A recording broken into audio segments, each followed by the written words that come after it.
And this is my story. This is my song. Praising my Savior all the day long. And this is my story,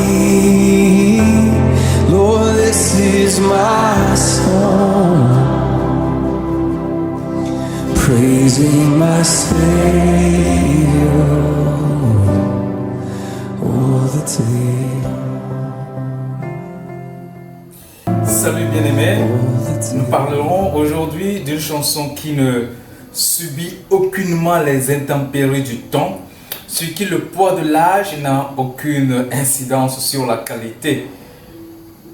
J'ai l'assurance de mon salut est rentré au panthéon des plus belles chansons et des titres les plus repris.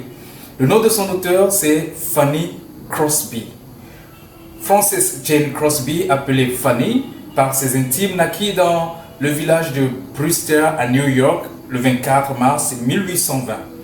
Elle était une fille unique et venait d'une longue lignée de familles élevée dans la pure tradition du puritanisme de l'Amérique du Nord-Est.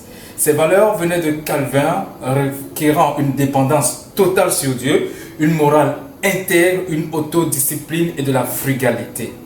Ces principes la définirent pendant toute sa vie. Seulement, à l'âge de 6 semaines, elle perdit la vue. Bien que les parents eurent consulté un célèbre chirurgien, Dr. Valentine Mort, ce dernier ne put rien faire d'autre. Elle pouvait seulement discerner la présence ou non de la lumière. Mais pour elle, ce fut la plus grande bénédiction que le Créateur m'ait donnée, dira-t-elle plus tard. Cet aveuglement qu'elle expérimentait dans sa vie, dans cette vie temporaire, la mettait dans l'espérance de ce que serait sa première vision en voyant Christ, son sauveur, au ciel. Son père mourut alors qu'elle n'avait que 6 mois.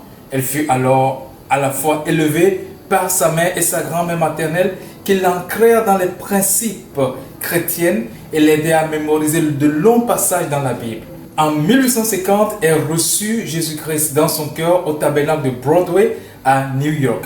Elle écrivit son premier poème à l'âge de 8 ans.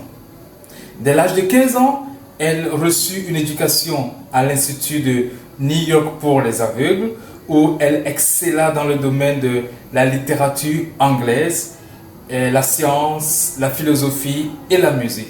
Elle maîtrisait le piano, l'orgue, la harpe et la guitare. Plus tard, elle rejoint l'église baptiste de la 6e avenue de Brooklyn, où elle servit en tant que missionnaire, diaconesse et prédicatrice laïque. Elle fut aussi professeure pendant 23 ans à l'institut où elle reçut son éducation. Son mari était un compositeur de musique et aussi presque aveugle comme elle. Ils s'établirent dans un village de campagne hors de New York. Ils eurent une fille en 1859, mais qui mourut peu de temps après sa naissance dans son sommeil.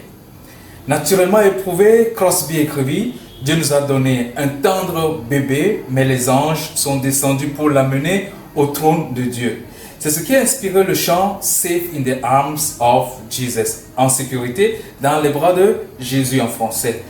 Puisant dans sa remarquable mémoire, elle inspira des générations en écrivant plus de 9000 hymnes. Elle vécut sous la présidence de John Adams jusqu'au président Reagan. Elle fut porte-parole pour l'éducation des aveugles pendant toute sa vie et en 1846, elle fut la première femme à avoir pris la parole au Sénat des États-Unis.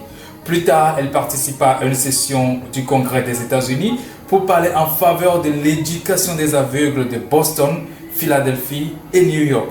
Elle fut aussi active dans des campagnes contre l'esclavagisme et dédia la fin de sa vie à des œuvres missionnaires pour apporter l'espoir de Christ à des personnes sans abri, alcooliques, au chômage, dans les bas quartiers de Manhattan. Elle mourut peu de temps après son 95e anniversaire, le 12 février 1915 à Bridgeport dans le Connecticut. De son vivant, elle fut l'une des femmes les plus connues aux États-Unis. Alors, comment est né ce cantique Blessed Assurance, j'ai l'assurance. Fanny Crosby était un jour chez son ami Phoebe Knapp. Cette dernière se mit à son orgue qui n'était pas encore entièrement monté pour lui jouer une mélodie qu'elle venait juste de composer.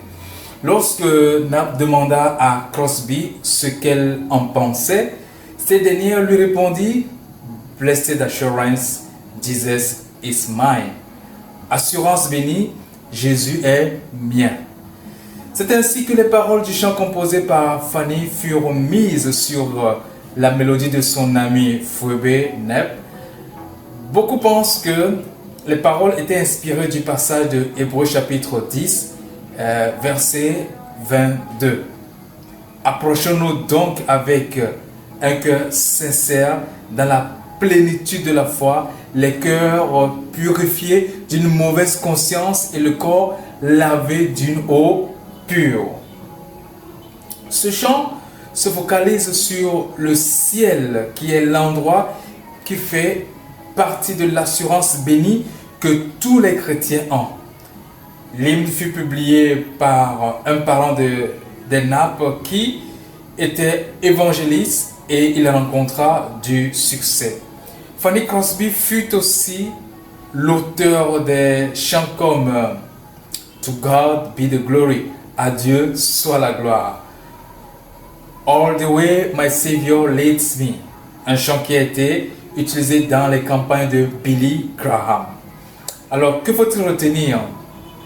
Quel que soit notre handicap dans la vie et les circonstances souvent difficiles auxquelles nous sommes confrontés, il faut réaliser toujours qu'il y a le potentiel en nous d'offrir aux autres quelque chose qui peut être une bénédiction pour eux. Merci. J'ai l'assurance de mon salut par la présence du Seigneur Jésus. Son sang m'a lavé, m'a racheté, et l'Esprit Saint m'a régénéré. C'est mon histoire, c'est là mon chant. Louez mon Sauveur le jour durant. C'est mon histoire, c'est là mon chant. Louez mon Sauveur le jour